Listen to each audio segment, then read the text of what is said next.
ഇപ്പോൾ സോഷ്യൽ മീഡിയയിൽ മുഴുവനും ചർച്ചാ വിഷയമാകുന്നത് ദിയ കൃഷ്ണകുമാറിൻ്റെ ഡെലിവറിയാണ്, പ്രസവമാണ്. സോഷ്യൽ മീഡിയയിൽ മാത്രമല്ല, ചില ചാനലുകളുടെ അന്തിച്ചർച്ചകളിൽ പോലും ഈ പ്രസവം കയറിപ്പറ്റി എന്നുള്ളതാണ് എനിക്ക് അതിശയോക്തി തോന്നുന്നത്. ഇതിന് മാത്രം ചർച്ച ചെയ്യാൻ എന്താണ്?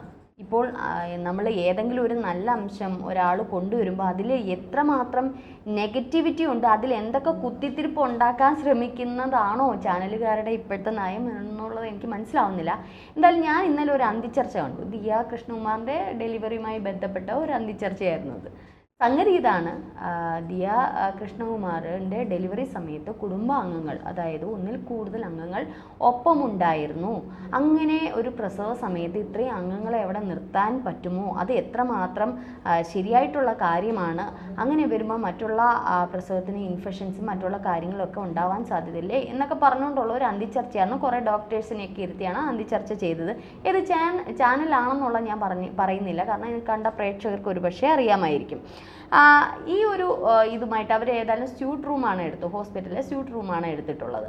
അപ്പോൾ ഈ സ്യൂട്ട് റൂമിൻ്റെ ഒരു പ്രത്യേകത എന്ന് വെച്ചാൽ അത്യാവശ്യം ഫാമിലി മെമ്പേഴ്സിനൊക്കെ വന്നിരിക്കാനും അവർക്ക് വിശ്രമിക്കാനും പറ്റും റൂമിൽ. മറ്റൊരു റൂമിലായിട്ടായിരിക്കും ഈ ഡെലിവറി നടക്കുന്നത്.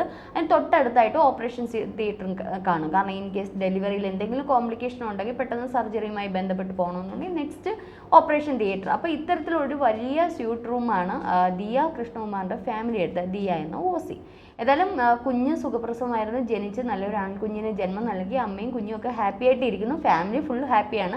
അവരെല്ലാം ആ ഒരു പ്രസവത്തിൻ്റെ എന്ന് വെച്ചാൽ വൾഗറല്ലാത്ത രീതിയിൽ, എന്നാൽ സമൂഹത്തിന് ചില സന്ദേശങ്ങൾ കൊടുക്കുന്ന തരത്തിലായിരുന്നു ആ ഡെലിവറി ഒരു പക്ഷേ അവർ പകർത്തി സോഷ്യൽ മീഡിയയിൽ പങ്കുവെച്ചത്. ഇതാണ് ഇപ്പോൾ വലിയ ചർച്ചാ വിഷയമായിരിക്കും. ഈ ഒരു സ്യൂട്ട് റൂമിന് 12,000 രൂപയാണ് ഒരു ദിവസത്തെ വാടക എന്നാണ് പറയുന്നത്. കാരണം 12,000 രൂപ വരുമ്പോൾ ഒരു പക്ഷേ ഒരു നോർമൽ ഡെലിവറി നമ്മൾ സാധാരണ പോലെ ഒരു റൂം എടുത്ത് നടത്തുന്നതിനേക്കാളും 10,000-30,000 രൂപ എക്സ്ട്രാ നമ്മൾ കൊടുക്കണം. എന്നാലും ഈ പ്രസവിക്കുന്ന കുട്ടിക്ക് ഒരു സമാധാനം അല്ലെങ്കിൽ സന്തോഷത്തോടെ ആ ഒരു വേദനയൊക്കെ തൻ്റെ കുടുംബാംഗങ്ങളോടൊപ്പം തൻ്റെ പ്രിയപ്പെട്ടവരുമായിട്ട് പങ്കുവെച്ച് ആ ഒരു സന്ദർഭം പറ്റുമല്ലോ എന്നുള്ള ഒരു ആശ്വാസമാണ് ഇതിൻ്റെ വലിയൊരു പ്രത്യേകത എന്ന് പറയുന്നത്. സ്വാഭാവികമായിട്ട് എന്നെ പോലുള്ള സ്ത്രീകൾ, ഒരു പക്ഷേ ഡെലിവറിയൊക്കെ കഴിഞ്ഞിട്ടുള്ള സ്ത്രീകൾക്ക് അല്ലെങ്കിൽ പ്രസവിച്ചിട്ടുള്ള സ്ത്രീകൾ ഇതിലെ പ്രേക്ഷകരാണെങ്കിൽ അവർക്ക് മനസ്സിലാവും അപ്പോഴത്തെ പ്രശ്നം എന്താണെന്നുള്ള, അല്ലേ?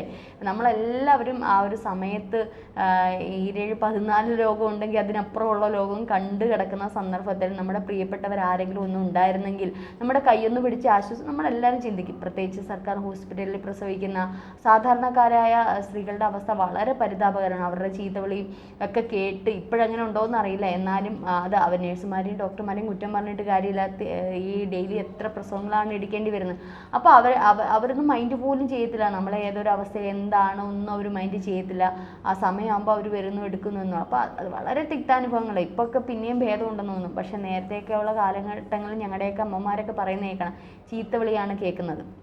ഒരു പക്ഷേ ഇപ്പോൾ പറഞ്ഞതുപോലെ എൻ്റെ ഒരു ഡെലിവറി സമയത്തെ ഒരു കാര്യം ഞാൻ പറയുവാണെങ്കിൽ, ഇത്തരത്തിൽ ഹസ്ബൻഡും അമ്മയൊക്കെ നിൽക്കാൻ പറ്റുന്ന ഒരു സാഹചര്യം അവിടെയുണ്ട്. അവിടെ ഈ സ്യൂട്ട് റൂം ഒന്നും അല്ലെങ്കിലും അവിടെ ഈ ഒരു പ്രൈവറ്റ് സ്വകാര്യ ആശുപത്രിയിൽ മാറി ഒരു ബൈസ്റ്റാൻഡർക്ക് നിൽക്കാൻ പറ്റുന്ന സാഹചര്യമാണ്. ഡെലിവറിയൊപ്പം ദൂരെ നിന്ന് കാണാനുള്ള സാഹചര്യവും ഇത്തരത്തിൽ, അതായത് ഈ തിയേറ്ററിനകത്തോട്ട് കയറ്റത്തില്ല, എൻ്റെ പുറത്ത് നിന്ന് ഇതെല്ലാം കാണത്തക്ക രീതിയിലും ആ സമയമാകുമ്പോഴായിരിക്കും ഇവർ അടുത്ത മുറിയിലോട്ട് കൊണ്ടുപോകുന്നത്. പക്ഷേ നമുക്കുണ്ടാകുന്ന ഒരു ആശ്വാസമുണ്ട്. നമുക്കുണ്ടാകുന്ന ഒരു എന്താ പറയുക, അവരുടെയൊക്കെ ഒരു സാമീപ്യം എന്ന് പറയുന്ന ഏതൊരു സ്ത്രീയാണെങ്കിലും, അമ്മയാക്കാൻ പോകുന്ന ഏതൊരു പെണ്ണായാലും ആഗ്രഹിക്കും. അപ്പോൾ അതൊരു നല്ലൊരു കാര്യം തന്നെയാണ്. നമ്മൾ ഇപ്പോൾ വിദേശ രാജ്യങ്ങളിലൊക്കെ പോയാൽ വീട്ടിൽ തന്നെ പ്രസവിക്കുക, അത് എല്ലാ സജ്ജീകരണത്തോടു കൂടി ഡോക്ടറും നേഴ്സും എല്ലാം വന്ന് അങ്ങനെയാണ് അത്തരത്തിൽ അവിടെയൊക്കെ ഡെലിവറിയൊക്കെ നടത്തുന്ന കാര്യങ്ങളൊക്കെ നമ്മൾ ഈ സോഷ്യൽ മീഡിയയിലൊക്കെ ഞാനും കണ്ടിട്ടുണ്ട്. അപ്പോൾ അത്തരത്തിൽ ലോകം മാറുന്നതിനനുസരിച്ച് എന്താ പറയുക, മനുഷ്യരുടെ ശാസ്ത്രത്തിന് പുരോഗമനം ഉണ്ടാകുന്നുണ്ട്. അപ്പോൾ അത്തരത്തിൽ മനുഷ്യൻ്റെ ചില കാര്യങ്ങൾ മാറുന്നുണ്ട് എന്നുള്ളത്. പഴയ കാലഘട്ടത്തിൽ നിന്ന് കുറച്ചുകൂടി നമ്മൾ മുന്നോട്ട് പോവുകയാണ്. അപ്പോൾ എത്ര അംഗങ്ങളുണ്ടായാലും ഇപ്പോൾ സ്യൂട്ട് റൂം എടുക്കുമ്പോൾ അല്ലെങ്കിൽ അവർ തലേ ദിവസം അവർ അവിടെ നിൽക്കുമ്പോൾ ഈ ഡോക്ടർമാരെ ഇരുന്ന് അതിചർച്ച ചെയ്തതുപോലെ എന്തിനും ഒരു കാരണം കണ്ടെത്തി കുത്തുമല്ലോ, എന്തിനും ഒരു കാരണം കണ്ടെത്തുമല്ലോ, അതുപോലെ ഒന്നും ഉണ്ടാവാൻ സാധ്യതയില്ല. കാരണം ഇവർ ഇപ്പം നിൽക്കുവാണെങ്കിൽ ചിലവർ മാസ്ക് ധരിക്കാൻ പറയും, പക്ഷേ അല്ലെങ്കിൽ ഈ പറഞ്ഞോണം കയ്യിലൊക്കെ ഗ്ലൗസൊക്കെ ഇട്ട് അവർ ഫുൾ സാനിറ്റൈസൊക്കെ ചെയ്തായിരിക്കും അവിടെ നിൽക്കുന്നത്, വൃത്തിയോട് തന്നെയായിരിക്കും നിൽക്കുന്നത്. മാത്രമല്ല ഈ പറഞ്ഞതുപോലെ കുഞ്ഞിനെ എടുക്കുകയോ അല്ലെങ്കിൽ അത്തരത്തിലുള്ള കൂടുതൽ ഇപ്പം ഡോക്ടേഴ്സും നേഴ്സസും ഇടപെടുന്നത് പോലെ ശരീരത്തിലേക്ക് അങ്ങനെ അങ്ങനെയൊന്നുമില്ല. പക്ഷെ അവർ നിൽക്കുന്നത് കൃത്യമായിട്ടും സാനിറ്റൈസൊക്കെ ചെയ്ത് വൃത്തിയുള്ള ഡ്രസ്സൊക്കെ ധരിച്ചൊക്കെ തന്നെയായിരിക്കും അവരെ അവിടെ നിർത്തുന്നത്. മാത്രമല്ല മാസ്ക് ധരിച്ചില്ല അല്ലെങ്കിൽ അവരുടെ ആ ഒരു കോട്ട് സംഗതി ഒന്നും ഇട്ടില്ല എന്നുള്ളതായിരിക്കും ഒരു പക്ഷേ ഇവർ പറഞ്ഞ ഒരു അപാകത.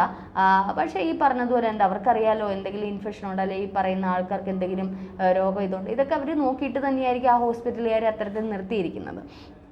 പിന്നെ ഈ പ്രസവം എന്ന് പറയുന്നത് പോലെ ഈ പെട്ടെന്നങ്ങ് ഇൻഫെക്ഷൻ ഉണ്ടാകുന്ന തരത്തിലുള്ള സംഗതിയൊന്നും അല്ലല്ലോ, സർജറി ഒന്നും അല്ല, നോർമൽ ഡെലിവറിയാണ്. അപ്പോൾ അത്രത്തോളം വലിയ ഒരു ഇൻഫെക്ഷൻ ഒന്നും ഉണ്ട്. പിന്നെ കുട്ടിയെ കുറച്ചുകൂടി കെയർ ചെയ്യണം, അത് കുട്ടിയെ അവരാരും എടുക്കുന്നത് പിന്നെ അതിന് ശേഷമാണ് എടുക്കുന്നത്. അപ്പോൾ വലിയൊരു ഇതൊന്നും അല്ലേ, എത്രയോ പറഞ്ഞോണം സ്ത്രീകൾ അല്ലാതെ പ്രസവിക്കുന്നുണ്ട്, നടു റോഡിലും ഈ ഫ്ലൈറ്റിലും ഒക്കെ, അങ്ങനെ എന്തെല്ലാം സാഹചര്യം നമ്മൾ കണ്ടിട്ട്. അങ്ങനെയാണെങ്കിൽ ഇങ്ങനെയൊക്കെ ഇൻഫെക്ഷൻ ഉണ്ടാവണമല്ലോ. പക്ഷേ അത് വേണ്ടുന്ന രീതിയിലായിരിക്കും ആ ഹോസ്പിറ്റലുകാർ അവരെ അവിടെ നിർത്തിയിട്ടുള്ളത്. പിന്നെ ഈ പറഞ്ഞോളം ഒരു കൂട്ടം ആൾക്കാരെ എന്ന് പറഞ്ഞുള്ള വിശേഷണമൊന്നും വിശേഷിപ്പിക്കേണ്ട. അനിയത്തിയും അമ്മയും അതേപോലെ തന്നെ ഭർത്താവും മാത്രമാണ് പ്രധാനമായിട്ട് നിന്നത്. അനിയത്തി എനിക്കൊന്നും അഹാനയാണെന്ന് തോന്നുന്നു, അഹാന പിന്നീടാണ് വന്നത്. അമ്മയും ഈ പറഞ്ഞോ ഹസ്ബൻഡും മാത്രമാണ് അതിനകത്തുണ്ടായിരുന്നത്. മാറി മാറി അവർ നിന്ന് കാണും. പിന്നെ ഈ ഷൂട്ട് ചെയ്യുമ്പോൾ ഒരു പക്ഷേ ആ സമയത്ത് എല്ലാവരും കൂടെ വന്ന് നിന്നു എന്നുള്ളത് മാത്രമേ ഉള്ളൂ. കാരണം മാറി മാറിയായിരിക്കും അവർ റൂം അടുത്തായിരിക്കുമല്ലോ അപ്പുറത്ത് ഇരിക്കുക. കാരണം അതിന് തൊട്ട് മുമ്പ് അഹാനയും അനിയത്തിയും കൂടെ കിടന്ന് ഉറങ്ങുന്ന രംഗമൊക്കെ ഇവർ വീഡിയോയിൽ പകർത്തിയിട്ടുണ്ട്. ഒരു പക്ഷേ ആ സമയത്തൊക്കെ ആയിരിക്കാം വന്ന് ആ ഒരു സന്ദർഭത്തിൽ വന്നേയിരിക്കാം. പക്ഷേ ഇതിനൊക്കെ എന്തിനാണ് ഇങ്ങനെ നെഗറ്റീവോളജി അത് പറയാമോ, ആ വാക്ക് ഞാൻ പറയുന്നില്ല. എന്തിനാണ് ഇങ്ങനെ തെറ്റായിട്ട് ചിത്രീകരിക്കുകയും തെറ്റായിട്ട് എന്തിനും ഒരു നെഗറ്റീവായിട്ട് കാണുകയും ചെയ്യുന്നത് എന്തെന്നാണെന്നുള്ള മനസ്സിലാവുന്നില്ല. ഏതായാലും ആ ഒരു ഡെലിവറി സമൂഹ മാധ്യമങ്ങളിലൂടെ അവർ ഷെയർ ചെയ്ത് എന്തുകൊണ്ടും നല്ലതെന്നേ ഞാൻ പറയും. ഞാൻ ഇതിനു മുമ്പ് ഈ ഒരു വീഡിയോ പങ്കുവെച്ചിരുന്നു. ഒരാളെ ഞാനങ്ങ് പൊക്കിയെടുത്ത് പറയുകയല്ല, പക്ഷെ പല പുരുഷന്മാരും കാണേണ്ടുന്ന ഒരു വീഡിയോ ആണിത്. അല്ലെ അവരത് നെഗറ്റീവ്, അവർ ഈ പറഞ്ഞതുപോലെ വൃത്തികെട്ട രീതിയിലൊന്നും അതിൽ ചിത്രീകരിച്ചിട്ടില്ല. അവർ എന്ന ഒരു സ്ത്രീക്ക് ആ സമയത്തുണ്ടാകുന്ന പെയിൻഫുൾ മൊമെൻറ്റ്സ്, അവരുടെ സന്തോഷ നിമിഷങ്ങൾ, അതിനിടയ്ക്ക് അഹാനയുടെ ഹസ്ബൻഡ് പറയുന്നുണ്ട്, മോനെ നിനക്ക് വേണ്ടിയിട്ടാണ് ഈ വീഡിയോ എടുക്കുന്നത്. അതിന് മുമ്പ് ഡെലിവറിക്ക് മുമ്പ് അമ്മ എന്തുമാത്രം നിന്നെ കഷ്ടപ്പെടുന്നു എന്നുള്ളത് നീ നാളെ ഒരു സമയത്ത് കാണണം എന്നൊക്കെയുള്ള, ശരിക്കും പറഞ്ഞാൽ വല്ലാണ്ട് നമ്മളും കണ്ണിൽ ഈറനണിയുന്ന തരത്തിലുള്ള മൊമെൻറ്റുകളാണ് അവർ ചിത്രീകരിച്ച് അവരുടെ സന്തോഷങ്ങളൊക്കെ അതുപോലെ ഇത് കാണണം, എല്ലാ കുടുംബങ്ങളും കാണണം. കാരണം ഇന്ന് പല കുടുംബ ബന്ധങ്ങളും തകർന്നടിയുന്ന കാലഘട്ടമാണ്. കാരണം ഇപ്പോൾ കല്യാണം കഴിച്ച കുട്ടികളൊക്കെ ഒരു 5-6 മാസമൊക്കെ കഴിയുമ്പോൾ ഡിവോഴ്സിൻ്റെ വക്കിലേക്കാണ് പോകുന്നത്. ഇതൊക്കെ കാണാം. എന്താണ് ഭാര്യ ഭർത്തൃ ബന്ധം, എന്താണ് കുടുംബം, കൂടുമ്പോൾ ഇമ്പമുള്ളതാണ് കുടുംബം എന്ന് പറയുമ്പോൾ ഇപ്പോൾ പക്ഷെ പലപ്പോഴും കൂടുമ്പോൾ ഇമ്പമല്ല അവിടെ ഉണ്ടാകുന്ന, അടിയാണ് ഉണ്ടാകുന്നത്. അപ്പം ഈ ബന്ധങ്ങളുടെ പ്രത്യേകിച്ച് കൃഷ്ണകുമാറിൻ്റെ ഫാമിലി ആ ഒരു ബോണ്ടിങ് എന്ന് പറഞ്ഞാൽ ഭയങ്കരമാണ്. അവരുടെ ഒരു ഐക്യം, ആ പെൺകുട്ടികൾ എന്ന് പറയുന്ന ആ ഒരു കൃഷ്ണകുമാറിൻ്റെ ഫാമിലിയിലെ ഒരു ഐക്യം, ഹിറ്റ്ലർ എന്നൊക്കെയാണ് വിളിക്കുന്നത്. അപ്പോൾ അത്തരത്തിലുള്ളൊരു ഐക്യം എല്ലാവരും നമ്മളൊന്ന് കാണി. ഇതായിരിക്കണം കുടുംബം, പരസ്പരം സപ്പോർട്ട് ചെയ്ത് കെയർ ചെയ്യുന്നതായിരിക്കണം കുടുംബം. ഇതല്ലേ ജീവിതം എന്ന് പറയുന്നത്. ഈ ജീവിതത്തിൻ്റെ നല്ല മൊമെൻറ്റ്സ് ഒക്കെ പകർത്തി സോഷ്യൽ മീഡിയയിലൂടെ അവർ പുറത്ത് വിട്ടിട്ടുണ്ടെങ്കിൽ സത്യം പറഞ്ഞാൽ ഇതൊക്കെ കാണുമ്പോൾ ഒരു പക്ഷെ വഴക്ക് കൂടിയിരിക്കുന്ന ദമ്പതികൾ ഇത് കാണുവാണെങ്കിൽ, ഒരു പക്ഷേ ഒരു ഭർത്താവും ഭാര്യയായിട്ട് വഴക്ക് കൂടിയിരിക്കുന്ന മൊമെൻറ്റിൽ ഭർത്താവ് ഈ പറഞ്ഞ സോഷ്യൽ മീഡിയ ചകയുന്ന സന്ദർഭത്തിൽ ഈ ഒരു ഡെലിവറി ടൈം കാണുകയാണെങ്കിൽ തീർച്ചയായിട്ടും നല്ലൊരു മനുഷ്യനാണ് ഈ സ്വന്തം ഭാര്യ അങ്ങോട്ട് ചെന്ന് മിണ്ടി ഒരു പക്ഷേ എത്രയോ കുടുംബങ്ങൾ നന്നായി കാണാം. അപ്പം ഇങ്ങനെയൊക്കെയുള്ള വീഡിയോകളാണ് പുറത്തേക്ക് വരേണ്ടത്. അതിനെ നെഗറ്റീവായിട്ട് കാണുക, പ്രസവം ഇതൊക്കെ പുറലോകം കാണിക്കാനുള്ളതാണോ, അങ്ങനെയാണെങ്കിൽ ഫസ്റ്റ് നൈറ്റ് കൂടി കാണിച്ചൂടെ എന്നൊക്കെ പറഞ്ഞുള്ള കമൻറ്റുകൾ വരുന്നത്. ഇങ്ങനെയൊക്കെ ഉള്ളവന്മാർ പണ്ടൊക്കെ ഇല്ല ബസ് സ്റ്റാൻഡിൽ എഴുതിക്കൊണ്ടിരിക്കുന്നവന്മാർ ഇപ്പോൾ സോഷ്യൽ മീഡിയ വന്ന് എഴുതുന്നു എന്നുള്ളതേ ഉള്ളൂ. അതിനെ ഞാൻ അത്രയ്ക്കേ വില കൊടുക്കുന്നുള്ളൂ. പക്ഷേ ഇത് ഉണ്ടാക്കുന്ന മനുഷ്യനുണ്ടാക്കുന്ന ഒരു ചേഞ്ചസ് ഉണ്ട്. നല്ലൊരു മനുഷ്യനാണെങ്കിൽ, നല്ലൊരു വ്യക്തിത്വത്തിന് ഉടമയാണെങ്കിൽ, നല്ലൊരു കുടുംബമാണെങ്കിൽ അവരുടെ കുടുംബങ്ങളിൽ ഇതൊക്കെ ഒന്ന് പകർത്തിയെടുത്ത് ഒരു ചേഞ്ചസ് ഉണ്ടാവാൻ സാധ്യതയുണ്ട്. കുടുംബങ്ങൾ കുറച്ചുകൂടി അടിത്തറ ഉണ്ടാവാൻ അതുകൊണ്ട് തന്നെ ഞാൻ പറയുന്നത് ഇത്തരത്തിലുള്ള നല്ല മൊമെൻറ്റുകൾ വ്ളോഗേഴ്സ് ഒക്കെ കൊണ്ടുവരട്ടെ, നല്ല ഫാമിലി ട്രിപ്പ്, നല്ല കാര്യങ്ങളൊക്കെ കൊണ്ടുവരട്ടെ. അതൊക്കെ ഒരു പക്ഷേ സമൂഹത്തിന് നല്ല സന്ദേശങ്ങൾ നൽകുന്നതായിരിക്കട്ടെ. ഏതായാലും ദിയ കൃഷ്ണയുടെ പ്രസവത്തെ ഇനി അത് ന്യായീകരിച്ച് വലിച്ച് ഇനി ആ ഹോസ്പിറ്റലിന് കൂടി പ്രശ്നം ഉണ്ടാകുന്ന തരത്തിൽ പോകരുതേ എന്നുള്ളത് മാത്രമാണ് ചില ചാനലുകളോട് എനിക്ക് പറയാനുള്ളത്. അവരെ അവരുടെ വഴിക്ക് വിട്ടേക്കൂ.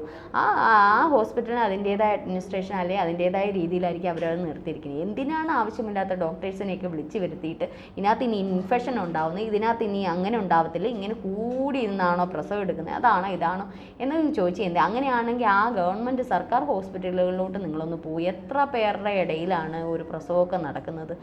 എത്ര അത് കഴിഞ്ഞ് ഈ പ്രസവം കഴിഞ്ഞാൽ ഒട്ടനെയാണ് കൊണ്ടുവന്ന് എവിടെ കൊണ്ടുവന്ന് ഇടുന്നത്, ഈ ജനറൽ വാർഡിൽ പണ്ട് കാലങ്ങളിലൊക്കെ ഞങ്ങളുടെ അമ്മയൊക്കെ പറയുന്നത് തറയിലാണ് കൊണ്ടുവന്ന് ഇട്ട് തള്ളുന്നത്. അന്നൊന്നും ഇല്ലാത്ത ഇൻഫെക്ഷനാണ് ഇനിയിപ്പോൾ ഈ കാലഘട്ടത്തിൽ നിങ്ങൾ ഉണ്ടാക്കാൻ പോകുന്നത്. ദൈവത്തെ ഓർത്ത് അവരെ അവരുടെ വഴിക്ക് വിടും. ഏതായാലും ദിയയ്ക്ക് കുഞ്ഞിനും അല്ലെങ്കിൽ ആ കുടുംബത്തിനും എല്ലാ ആശംസകളും.